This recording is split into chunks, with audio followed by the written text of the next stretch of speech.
नाज़रीन, मैं हूं असलान खोकर। आप देख रहे हैं प्रोग्राम तब्दीली विद अमीर अब्बास। यहाँ पर है मामला अब निगरान हुकूमत का। चली गई दो हुकूमतें जिन्होंने हुकूमत करनी थी, 5 साल कर ली हुकूमत। कुछ अरसा पीडीएम के पास रहा, बड़ा अरसा पुरानी जमात पीटीआई के पास रहा, और अब पीटीआई तकरीबन अपनी गिरफ्त सियासत पर तो खोती दिखाई दे रही है। मामलात मुश्किल से मुश्किल होते जा रहे हैं और यहाँ पर हर जमात के लिए मामला मुश्किल है, क्योंकि जो महंगाई की लहर है उसने किसी के लिए कुछ नहीं छोड़ा।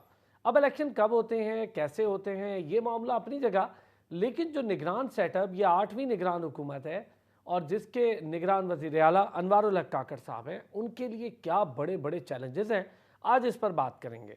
और उन बड़े चैलेंजेस के लिए क्या कोई अथॉरिटी मौजूद है निगरान सेटअप के पास कि उन चैलेंजेस पर काबू पाया जा सके, और अगर है तो क्या इस छोटे से अरसे में, यानी कलील अरसे में, काबू पाना आसान होगा? आवाम को रिलीफ कब मिलेगा? क्या निगरान सेटअप से भी उम्मीदें लगाएं या ना लगाएं? क्योंकि निगरान सेटअप उन उम्मीदों का महवर होता नहीं। अगर होता तो यकीनी तौर पर लोग उम्मीदें लगाते। अब लोगों का खदशा ये है कि अगर निगरान सेटअप लंबा हो जाता है और निगरान सेटअप के मामला तूल पकड़ लेते हैं, हल्का बंदियों के मामले हों, दीगर मामला हों, उस पर तो होगा क्या? एक हंगामी इजलास हुआ मालियाती मामलात को लेकर, लेकिन बुरी खबर ये आई कि जी पेट्रोल की कीमतें अब होने क्या जा रहा है, चलेगा कैसे ये मुल्क? मुश्किल हालात आवाम के लिए हमेशा रहेंगे या मुस्तकिल रहेंगे? और अगर मुस्तकिल रहेंगे तो इसमें कमी के लिए क्या आवाम किसकी तरफ देख रही है? इन सारी चीज़ों पर बात करेंगे।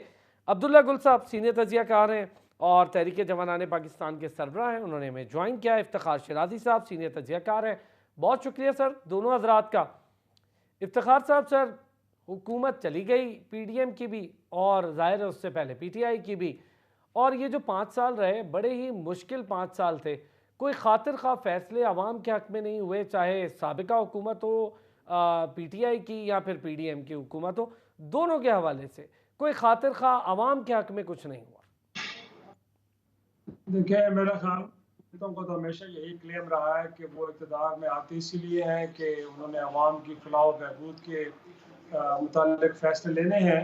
तो इस वक्त भी जो जाने वाली हुकूमत थी पीटीएम की, उनके जो वज़ीर-ए-आज़म शहबाज शरीफ साहब थे, आखिरी दिनों में उन्होंने यही कहा कि अगरचे उन्होंने कुछ मुश्किल फ़ैसले किए जिसके नतीजे में उनको कुछ सियासी नुकसानात भी हुए, लेकिन उन्होंने इस मुल्क को डिफ़ॉल्ट से बचा लिया। फिर साथ में महंगाई का जिक्र ज़रूर उन्होंने किया, लेकिन कहा कि एक आलमी मसला है, गोया कि दुनिया के दीगर ममालिक में भी कुछ इस तरह की सूरत हाल है कि वहाँ पे एक इन्फ्लेशन का फैक्टर है।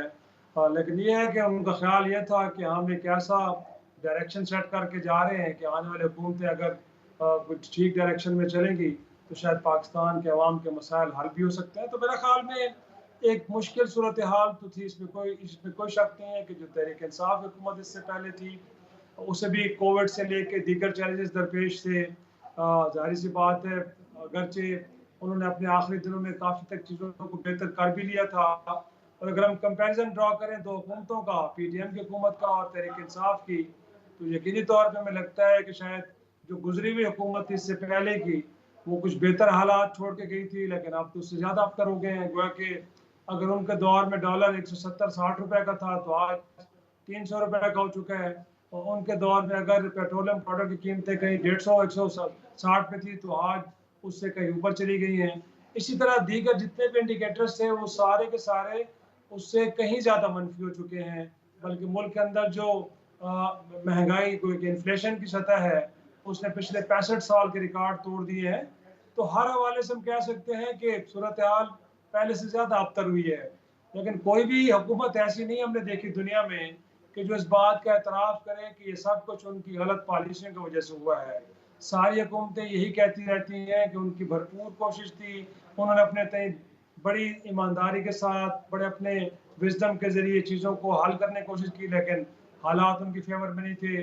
अब अगर आपने सुना हो आखिरी दिनों में जो शहबाज शरीफ साहब ने बात की, उनका ख्याल ये है कि उनकी हुकूमत के जो 16 माह थे, उसमें 8 माह तो तहरीक इंसाफ ने इस मुल्क के अंदर एहतजाजी धरने दिए, लॉन्ग मार्चेस किए, एक तरह से पॉलिटिकल सिचुएशन को बॉयल अप किया।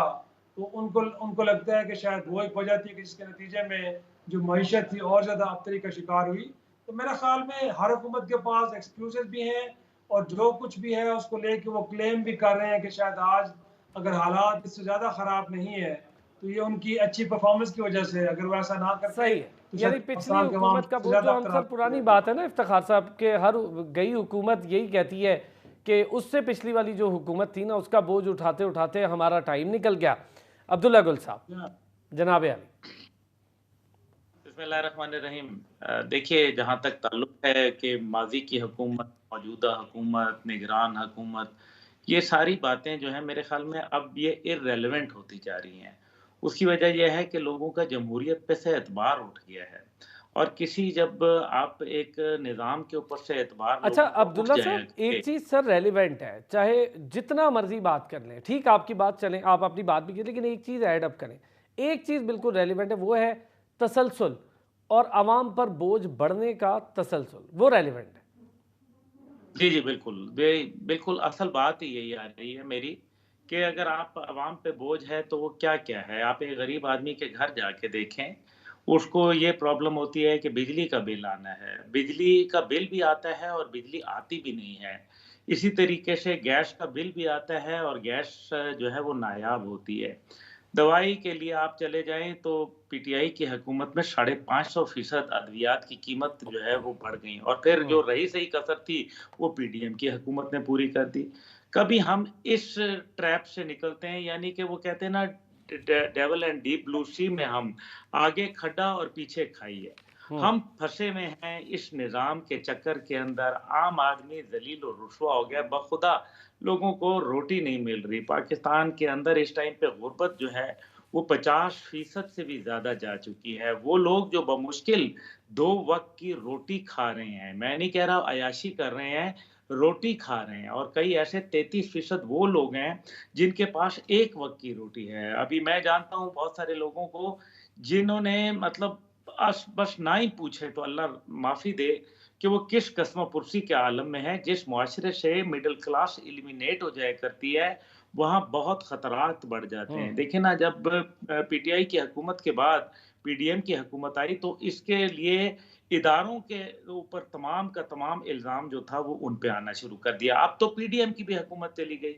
अब जो अनवारुल हक काकड़ और उनकी जो काबीना जो अभी मुतवक्का है, वो जो भी बनाएगी, उसके बाद जो फैसले करेगी, अभी ये फ्यूल की प्राइसेस जो है इनके लिए एक एटम बम से कम नहीं है, कि एक निगरान हुकूमत के आते ही जो है वो फ्यूल का एक ऐसा तोहफा है जो मतलब हमारे लिए मतलब मुश्किल हो जाएगा ना।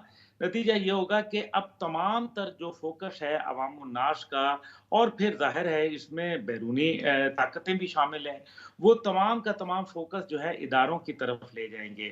ठीक है कि बैरूनी ताकतें तब ही करती हैं, लेकिन ग्राउंड पे कुछ रियलिटीज़ मौजूद होती हैं, जिनकी बुनियाद के ऊपर लोग आगे चला करते हैं। मेरा ख़्याल है कि हमें फैसला करना चाहिए है कि हम क्या करें। देखिए ना, निज़ाम अदल व इंसाफ़ भी बुरी तरीके से मेरे ख़्याल में वो एक्सपोज़ हुआ है। आम आदमी के लिए इंसाफ़ नहीं है, ये हकीकत है। किस तरीके से उनकी तज़लील होती है। लोग जो ₹1000 का धनिया किसी ने चोरी किया है, तो वो बैठ के जेल भुगत रहा है, और जिसने 1000 अरब चुराया है, उसको प्रोटोकॉल ही प्रोटोकॉल है। मतलब क्या कहें? मतलब जिसने जितनी ज़्यादा चलें। करप्शन की, अच्छा, पता एक चला चीज़ कि और उसको भी हो गई सर, जहाँ पर ये मामलात हैं वहाँ पर चैलेंजेस में एक बड़ी चीज़ ये है कि निगरान हुकूमत कौन से ऐसे फैसले जो कर पाएगी और कितना उसका इख्तियार है, और फैसलों की नौइयत क्या हो सकती है, कौन कौन से ऐसे बड़े मामलात हैं जिसके फैसले किए जा सकते हैं, और कौन से ऐसे मामलात हैं जहाँ उनका इख्तियार ही नहीं है। इफ्तिखार साहब, देखिए, मालियाती निगरान मामलात, मैं हुकूमत दोनों तो से सर पहले इफ्तिखार साहब से अगर इस पर व्यू ले लूँ आपकी इजाज़त हो तो। इफ्तिखार साहब सर। जी, मेरा ख्याल में मौजूदा हुकूमत निगरान आई है, ये पाकिस्तान में इस तरह के गैर मामूली हालात आपने इससे पहले नहीं देखे, कि एक तो गैर यकीनी की सूरत हाल है। गोया कि अभी तक किसी को ये बात मालूम नहीं है कि इस मुल्क के अंदर इंतखाबात होने भी जा रहे हैं कि नहीं होने जा रहे हैं, और साथ में ये है कि बहुत बड़े चैलेंजेस हैं। हमने अगरचे इस मुल्क को डिफ़ॉल्ट से तो वक्ती तौर पे बचा लिया है, लेकिन आने वाले वक्त में पाकिस्तान को हम कह सकते हैं कि 1 साल के दौरान कोई 24 अरब डॉलर की बैरूनी अदायगियाँ करनी हैं। तो ऐसे में अगर इस मुल्क के अंदर और पॉलिटिकल स्टेबिलिटी नहीं आती, इस मुल्क के अंदर अगर मईशत का पहिया नहीं चलता, तो मेरे ख्याल में एक बहुत बड़े डिज़ास्टर के लिए पाकिस्तान को तैयार हो जाना चाहिए। तो मेरा ख्याल में जो सबसे बड़ा चैलेंज इस वक्त इस हुकूमत को दरपेश है वो ये है, एक तो ये है कि इस बात को यकीनी बनाए कि जो आवाम के अंदर एक खदशात और शकूक पाए जाते हैं उनको ख़त्म किया जाए। वो है कि इस बात की वजाहत के साथ ऐलान होना चाहिए कि इस मुल्क के अंदर इंतखाबात बहरहाल होंगे, बहुत जल्द होंगे। ये केयर टेकर सेटअप एक तवील अरसे के लिए नहीं आया, बल्कि अपनी जो आइनी जिम्मेदारी है गोया कि इस मुल्क के अंदर इंतखाबात के इनेकाद का को मुमकिन बनाना, वो जिम्मेदारी पूरी करने के बाद चला जाएगा, ताकि मुल्क के अंदर जो एक सियासी इंतशार की और जो एक मायूसी की फिजा फैली हुई है अब वो ख़त्म होनी चाहिए। और इसके नतीजे में एक और फ़ायदा क्या होगा कि इस मुल्क के अंदर जो बिजनेस कम्युनिटी मुल्क के अंदर मौजूद है उनको भी एक एतमाद मिलेगा कि ऐसा हरगिज़ नहीं कि इस मुल्क के अंदर अब सिस्टम डिरेल हो गया है, कहीं ऐसा नहीं होने जा रहा कि अब पार्लिमान और जमहूरियत का बाब लपेट दिया गया है और इस मुल्क के अंदर टेक्नोक्रेट्स की हुकूमत है। तो मेरा ख्याल में वो भी इनकरेज होंगे, इस मुल्क के अंदर एक जो बिजनेस एक्टिविटी है वो ऑन हो जाएगी।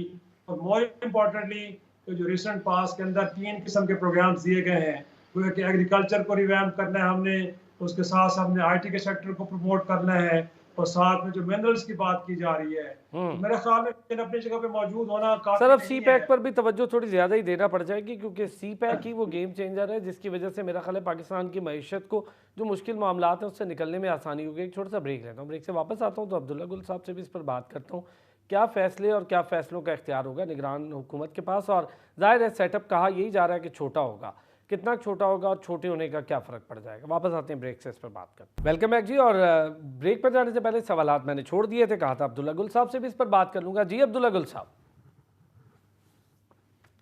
देखिए, जहाँ तक ताल्लुक है कि निगरान हुकूमत, मेरे ख्याल में कबल अज़ वक्त होगा कि इंतखाबात कब हो रहे हैं, कब नहीं हो रहे। निगरान हुकूमत जो है तवीलुल मुद्दत होगी या जो है वो कलीलुल मुद्दत होगी। मेरा ख्याल है कि निगरान हुकूमत तो नज़र तो आ रहा है कि ये ज़्यादा ही सिलसिला चल रहा है और एक मेरे ख्याल में फिर एक्सपेरिमेंट होने जा रहा है। एक फिर जो है वो हम सोच रहे हैं कि हम क्या करें, क्योंकि निज़ाम जमहूरियत नहीं चल रहा। ये एक रियलिटी है, it's a very tough reality. लेकिन हमें ये सोचना पड़ेगा कि इस आउट ऑफ बॉक्स सॉल्यूशन तलाश करना पड़ेगा। अब्दुल्ला गुल साहब, दुनिया आपने में बहुत सारे एक्सपेरिमेंट का वर्ड क्यों यूज़ किया? क्या एक्सपेरिमेंट के लंबी होगी निगरान सेटअप की मियाद? हाँ, हो सकता है, क्यों नहीं हो सकता, क्योंकि जो मुल्क को दरपेश चैलेंजेज़ हैं, देखिए ना, जो आपके सियासतदान थे, चाहे वो किसी भी हुकूमत के थे, माज़ी की भी हुकूमत के और जो अभी PDM की गई, क्या क्या कर लिया? मुझे बताएँ ना, उनके जो उन्होंने चाँद चढ़ाए थे, वो तो पूरी कौम ने देखे हैं। हमने देखे कि क्या खारजा पॉलिसी कहाँ आके खड़ी हो गई थी। CPEC आपका इतना दूर हो गया था, चाइना आपसे नाराज़ हो गया था। इसका तो मैं खुद, मुझे अच्छी तरीके से ज़ाती तौर पे इल्म है ना, फ्रॉम हॉर्सेस माउथ पता है, चाइनीज़ के मुँह से पता है। अब दूसरी तरफ जो है वो आपकी इंटरनल सिक्योरिटी जो है वो कहाँ खड़ी हो गई। आपने देखा तालिबानाइज़ेशन जो एक दफ़ा दोबारा ऑन राइज़ हुई और पूरे KPK के अंदर जो है आज भी उसके जो झटके महसूस हो रहे हैं, वो क्या था? मतलब ये, और फिर PDM के अंदर जो पोलराइज़ेशन हुआ, 87 लोगों की काबीना ने क्या किरदार अदा किया? सिफ़र बटा सिफ़र इनकी थी, बल्कि मनफ़ी जो है वो दरमियान में आया। अब खुद बिलावल ने कहा दिया कि जी हम तो फ़ेल हो गए, 16 महीने में हम नाकाम हुए। ये तो उनका अल्फ़ाज़ है, हम तो नहीं कह रहे। अब जो दूसरी बात ये है कि अगर ये छोटा भी सेटअप होगा, छोटा सेटअप होगा, चंद वज़रा होंगे, बात ये है कि छोटा होगा, लेकिन क्या वो अपने फ़ैसले करेंगे? क्या उनको आईनी तौर के ऊपर इजाज़त है? क्या उनके जो इख्तियारात हैं वो महदूद होंगे या वो वसी होंगे? ये हैं वो बातें। और अगर उनके इख्तियारात महदूद होंगे तो ज़ाहिर है फिर जो है बात तो नहीं बनेगी, और अच्छा, अगर एक वसी चीज़ होंगे तो अब्दुल्ला फिर वो अब्दुल्ला गुल आपके साहब, आइन से तजावुज़ करेंगे। जिसका आप जिक्र कर रहे हैं कि सेटअप लंबा हो सकता है, कुछ ना शुरुआत के मामलात बड़े अजीब हो रहे हैं। अभी तो मामलात हल्का बंदियों तक पहुंचे ही नहीं हैं। अभी तो मामलात सिर्फ आपकी अप्रूवल तक हुए थे, वो भी मरदमशुमारी की। तो इफ्तिखार जरैद साहब, ये जो सिंध के जो सूबाई हल्का PS 7, 8 और 9 है शिकारपुर का, जहाँ हल्का बंदियाँ पहले ही चैलेंज हो गई, अभी तो मामला शुरू भी नहीं हुए नई नई हल्का बंदियों के, तो जो थोड़ा बहुत हुआ है वही चैलेंज हो गया है। यही चैलेंज करते करते मामलात लंबे हो गए। लोगों का तो वैसे ही इलेक्शन प्रोसेस से दिल ख़राब है या उठ गया है, मुझे लगता है। लोगों को तो अपने माली मामलात से मसला है। नहीं है तो सही, लेकिन क्या इसका इलाज टेक्नोक्रेट की हुकूमत है? क्या इसका इलाज मुल्क के अंदर एक तवील निगरान हुकूमत है? ये कहाँ लिखा हुआ है? ये आइन के अंदर इसकी प्रोविजन मौजूद है? या दुनिया में कोई ऐसा मॉडल मुझे आप बता दें कि जहाँ पे मुंतखब पार्लिमान को या पार्लिमान की इमारत को बंद कर दिया गया हो, वहाँ पे इस तरह के निगरान सेटअप को लाया गया हो और टेक्नोक्रेट्स को बिठाया गया और उसके नतीजे में मुल्क जो है वो आगे चल पड़ा हो। मेरा ख्याल है कि ये कोई एक मुनासिब तजर्बा नहीं होगा। इसमें कोई शक नहीं है कि लोग सियासतदानों के परफॉर्मेंस के ऊपर ज़रूर सवाल उठाते हैं, लेकिन इस मुल्क के अंदर हमने 3 तवील माशाल्लाह भी देखे 10-10 बरस के। क्या उनकी परफॉर्मेंस इतनी शानदार थी कि हम कहें कि इस तरह के मॉडल्स को आगे बढ़ना चाहिए? मेरा ख्याल है ऐसी बात नहीं करनी चाहिए। हमें बहरहाल जमहूरियत को ही मौका देना चाहिए। इस मुल्क के अंदर पार्लिमान है और हमारे अड़ोस पड़ोस में भी इसी तरह के मॉडल जो है वो बहरहाल परफॉर्म कर रहे हैं। ठीक है। आज अच्छा इफ्तिखार साहब, हिंदुस्तान के पास पैरामीटर्स 600 मैं जो अरब आपसे डॉलर जानना चाह रहा हूँ वो ये है कि जो फैसलों के पैरामीटर्स हैं वो किस हद तक हैं, कितने उनके पास इख्तियार का जो मार्जिन है वो है? देखें, उनको अब उनके इख्तियारात को तो एलिवेट कर दिया गया। आखिरी दिनों में जो इलेक्शन एक्ट के अंदर तरमीम की गई उसके अंदर अब मुल्क के निगरान वज़ीर-ए-आज़म को डे टू डे अफेयर से ज्यादा मामलात को देखने का और खास फैसले तौर पे जो करने के सेक्शन 230 है उसके हवाले से तो माली और इंतजामी उमूर पर भी उनको काफी इख्तियार मिल गया है। जी बिल्कुल मिल गया है, बल्कि ये भी कहा गया जो आलमी मुआहदे हैं उनके ऊपर अमल दरामद या उन पर अमल दरामद के हवाले से कोई ज़रूरी फैसले करने हों तो अब आपके मुल्क के वज़ीर आज़म को और इसी तरह फिर वज़ीर आला को भी इख्तियारात हासिल होंगे कि वो बड़े फैसले कर सकते हैं। लेकिन मेरे ख्याल में दुनिया में कहीं भी कोई भी बिजनेसमैन, कोई भी सरमायाकार, कितनी ही एग्जाम्पलरी आप मॉडल पेश कर दें, निगरान हुकूमतों के ऊपर जो ट्रस्ट है वो इतना ज़्यादा नहीं किया जाता, क्योंकि बाहर वो गैर मुंतखब लोग होते हैं, एक सर्टन पीरियड के लिए आते हैं, पॉलिसी की कंटिन्यूशन के ऊपर बड़े सवाल उठते हैं। तो मैं नहीं समझता कि दुनिया में इस तरह की किसी भी गैर मुंतखब हुकूमत की जानिब से किसी किस्म का अच्छा बिजनेस मॉडल पेश किया जाए तो मुल्क के अंदर के सरमायाकार या बैरूनी सर सरमायाकार उसको यही लेकर अट्रैक्ट होंगे और पाकिस्तान के अंदर मीशत का सर्कल चल पड़ेगा। मेरा नहीं ख्याल कि कोई ये ऐसा हो सकता है, लेकिन बहरहाल अब तजर्बा करने वालों पे डिपेंड करता है। उनके दिमाग में भी कोई ऐसी बात ज़रूर होगी कि उनको लगता है कि बजाय मुंतखब पार्लिमान के कुछ टेक्नोक्रेट्स को बिठा के एक एक्सपेरिमेंट किया जाए, और उनको अगर कहीं से कुछ यकीन दहानियाँ हुई हैं कि अगर इस तरह का कोई टेक्नोक्रेट सेटअप आता है तो उसके बाद गल्फ कंट्रीज से या कुछ और दोस्त ममालिक से या बिलखसूस चाइना से अगर वहाँ से इकनॉमिक एक्टिविटी होती है तो बड़ी अच्छी बात है। अच्छा, लेकिन एक देखना और ये चीज़ पड़ेगा भी हो गई कि इफ्तिखार साहब, आपने बड़ा सही एक पॉइंट उठाया है। मैं भी यही बात जानने की कोशिश कर रहा था कि अब्दुल्ला साहब जो बात कर रहे हैं ना इफ्तिखार साहब, कि अब इनका तो कोई स्टेक नहीं है ना, ये तो निगरान सेटअप है। इससे उम्मीद आवाम क्या लगाए कि ये क्या ठीक करेंगे? लोगों को तो मुंतखब हुकूमत से मामलात होते हैं जिन्हें वोट दिया होता है। अब ये निगरान सेटअप अगर लंबा होता जाएगा तो आवाम की तो उम्मीदें वैसे ही दम तोड़ चुकी हैं और तोड़ जाएंगी। जी, आप मेरे से पूछ रहे हैं? जी अब्दुल्ला साहब। हाँ, देखें, बात ये है कि इफ्तिखार साहब ने ठीक है बातें कही हैं, लेकिन उन्होंने वो बाय द बुक चलने वाली बात कही है। तो ये बताएं कि अभी पढ़े लिखे हैं, मार्शल लॉज में जो पाकिस्तान की परफॉर्मेंस थी, गो कि मैं मार्शल लॉज के हक में बिल्कुल भी नहीं हूँ, लेकिन मार्शल लॉज के अंदर जो परफॉर्मेंस थी और जो सिविल हुकूमतों में परफॉर्मेंस थी उसका आप जरा निकाल लें, स्टेटिस्टिक्स आपको पता चल जाएगा। मार्शल लॉज में बेहतर परफॉर्म किया है, लेकिन बहरहाल ये तरीका ठीक नहीं है। अब मसला यहाँ ये है कि टेक्नोक्रेट हुकूमत को देखें, क्या ये जितने भी लोग हैं सियासतदान के ऊपर, अभी इन्होंने कहा सियासतदान के ऊपर जो है सवालात उठ रहे, सियासतदानों पे सवालात नहीं उठ रहे, उनके गिरबानों तक लोगों की उंगलियां जा पहुंची हैं और ये अभी एक्सपोज हो चुके हैं। कौन से क्या, सब के सब चोर, दरमियान में ज्यादातर लोग जो है उनके ऊपर तो केस प्रूव हो चुके हैं। अभी तीसरी जगह जो बात आ जाती है वो आपकी गारंटीज के ऊपर है। सी पैक आपके ख्याल में हुकूमत पाकिस्तान की गारंटी के ऊपर हुआ है या किसी सियासतदान की हुकूमत के ऊपर हुआ है? सी पैक के अलावा आप जो सऊदी अरब इन्वेस्टमेंट करना चाह रहे हैं वो आपका क्या ख्याल है कि किसी हुकूमत या किसी वजीर आजम के उसके ऊपर गारंटी पर? सर ऑब्वियस ये सारे मामला तो सिक्योरिटी रिलेटेड है ना, तो जिनकी गारंटी चाहिए वो तो वही है ऑब्वियसली। जो उसके ईरान जो तिजारत के दरवाजे खोल रहा है वो किसके साथ खोल रहा है? मतलब प्लीज ना, लेट्स बी रियलिस्टिक। एक है कि हम ऐसा होना चाहिए, एक है जो हकीकत है। हम हकीकत मुंतज़िर को देखें और हकीकत मौजूद को जो है वो इग्नोर कर दें, ये मुमकिन नहीं होगा। इसलिए आप गौर के ये इतना सेट है, वही होता है कि टेक्नोक्रेट को ये भी सहूलत दे दी गई, ये भी सहूलत दे दी गई। तो इस सारे को ये जो सहूलत दी गई, इसका कोई मकसद था अरसलान खोकर साहब, या बगैर मकसद के ही दिया गया? ये तो हो रहा है, नजर आ रहा है ना कि ये आगे जा रहा है सिलसिला। लेकिन इसका मतलब है कि हम सिस्टम से डीरेल हो रहे हैं। हम बजाय रोज रोज मरने के एक दफा फैसला कर ले कि हमने ये काम करना है। टेक्नोक्रेट से भी लोग चलाते हैं, ऐसी बात नहीं है कि दुनिया में चलती नहीं है। बट नंबर ऑफ एग्जांपल्स जिसके अंदर हुआ, और अभी म्यांमार का एग्जांपल आपके सामने मौजूद है। वहां क्या हुआ, ऑंग सान सूची जो है जब अपने तमाम काबीना के साथ हलफ लेने के लिए असेंबली में घुसने लगी तो दरवाजे बंद कर दिए गए। से फिर क्या हुआ, वो आपके साथ जो ना इन्वेस्टर बिल्कुल आएगा अरसलान कोकर साहब, क्योंकि जब उसको पता होगा कि यहाँ अमन, सुकून, सलामती और शांति मौजूद है।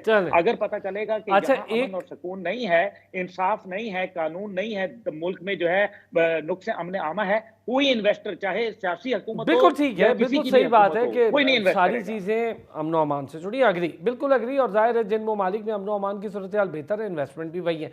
लेकिन इफ्तिखार साहब, एक बड़ी अजीब बात कि एक सियासतदान के नाम पर सारे मुत्तफिक हो गए और शाह महमूद कुरैशी साहब भी मुत्तफिक ही दिखाई दे रहे हैं। मतलब निगरान वजीर आला पर कोई बात नहीं हुई। एक मुहावरा है कि हाथी के पाँव में सबका पाँव, तो मेरा ख्याल में अब जहाँ पे हाथी का पाँव पड़े अब सबका पाँव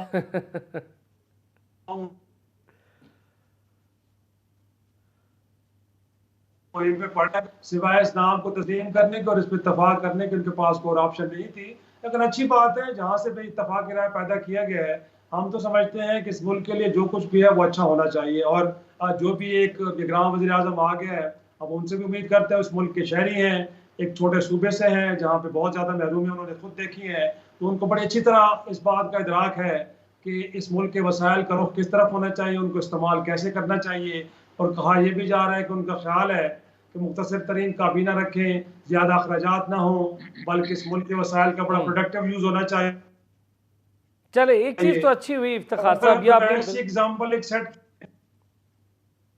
चले, अच्छा हो गया अब्दुल्ला साहब। चले, हमें भी पता चला कि गैर मुतनाज़े भी होता है सियासतदान।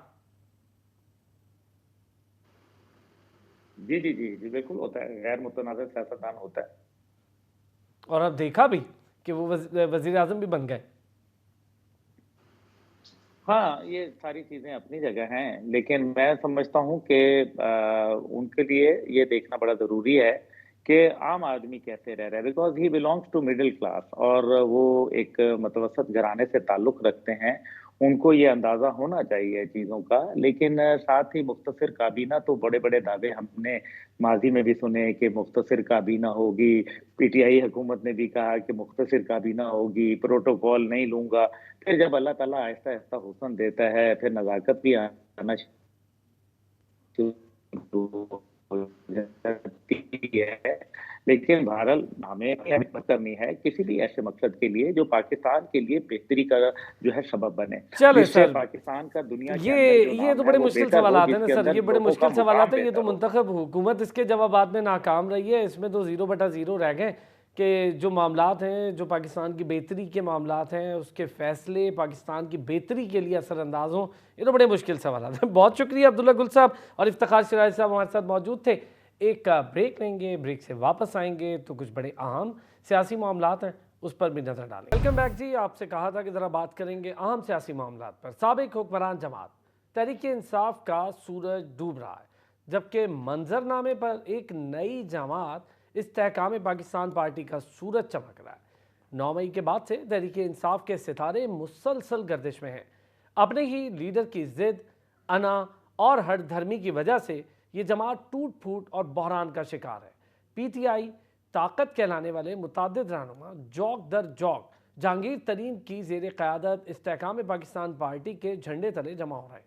दूसरे लफ्ज़ों में पीटीआई के इलेक्टेबल्स की ताकत अब आईपीपी में मुंतकिल हो रही है। यही वजह है कि इस नई उभरने वाली जमात का मुस्तकबिल काफ़ी रोशन दिखाई दे रहा है। तहरीक इंसाफ को एक और बड़ा सियासी झटका लग गया। तहरीक इंसाफ के मरकजी रहनुमा साबिक सूबाई वजीर शमशाम बुखारी ने पीटीआई छोड़ने का ऐलान कर दिया। शमशाम बुखारी ने इस्तेहकाम पाकिस्तान पार्टी में शामिल होने का फैसला भी कर लिया है। शमशाम बुखारी ने 9 मई के वाक़यात की भरपूर मजम्मत की उन्होंने कहा कि तशद्दुद की सियासत पर यकीन नहीं रखता और ना ही ये कोई तरीका है। हमारा मुल्क भी इसका मुतामिल नहीं, ये इदारे हमारे हैं, हमें मिलकर काम करना है।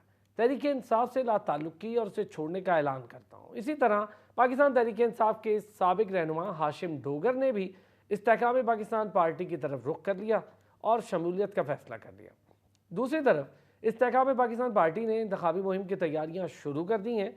PDM और तहरीक इंसाफ की पॉलिसीज़ को भरपूर अंदाज में तनकीद का निशाना बनाने का फैसला किया। पार्टी कायदीन के दरमियान एक पत अमली तय पा गई है। इस्तेहकाम पाकिस्तान पार्टी ने अपनी इंतखाबी मुहिम की तैयारियां ज़ोरों शोर से शुरू कर रखी हैं। पाकिस्तान डेमोक्रेटिक मूवमेंट और पाकिस्तान तहरीक इंसाफ की हुकूमती पॉलिसीज़ पर भरपूर तनकीद का फैसला भी कर लिया है। इस्तेहकाम पाकिस्तान पार्टी के कायदीन के दरमियान अब इंतखाबी हिकमत अमली शुरू हो चुकी है। उनका कहना है कि पार्टी चेयरमैन जहांगीर तरीन तमाम उम्मीदवारों को अपने अपने हलकों में अवामी राब्ता मुहिम चलाने की हिदायत देंगे। अब देखना तो ये है कि क्या इस्तेहकाम पाकिस्तान पार्टी इंतखाबी सियासत में कोई खातिर ख्वाह कामयाबी हासिल कर पाएगी। यहाँ ये सवाल भी अपनी जगह मौजूद है कि क्या तहरीक इंसाफ इंतखाबी दौड़ में शामिल होगी और क्या PTI इंतखाबी मैदान में अपना वजूद बरकरार रखने में कामयाब होगी। ये सवाल भी अहम है कि मियां नवाज शरीफ की वतन वापसी कब तक होगी। शहबाज शरीफ हुकूमत के दौर में कमर तोड़ महंगाई की वजह से नून लीग का जो वोट बैंक मुतासर हुआ, क्या नून लीग वोटर्स के एतमाद को बहाल कर पाएगी। पीपल्स पार्टी तवील अरसे से सिंध में इक़्तिदार में है, अब उस जमात की नज़रें विफाक के इक़्तिदार पर है। अब देखना तो ये है कि अगले इंतखाबात में कौन सी जमात वोटर्स को मुतासर करने में कामयाब होगी और जो भी जमात बरसरे इक़्तिदार आएगी वो कौमी यकजहती, मुल्की मईशत और आवाम की फलाह के लिए क्या इक़दाम उठाएगी। क्योंकि सबसे बड़ा मसला इस वक्त आवाम की जेब, आवाम के मौशी हालात का है। क्योंकि मुल्क एक मौशी गर्दाब में है तो यकीनन उसका असर सीधा सीधा आवाम पर। अब तक के लिए इतना ही। अपना ख्याल रखिए, फिर होगी आपसे मुलाकात।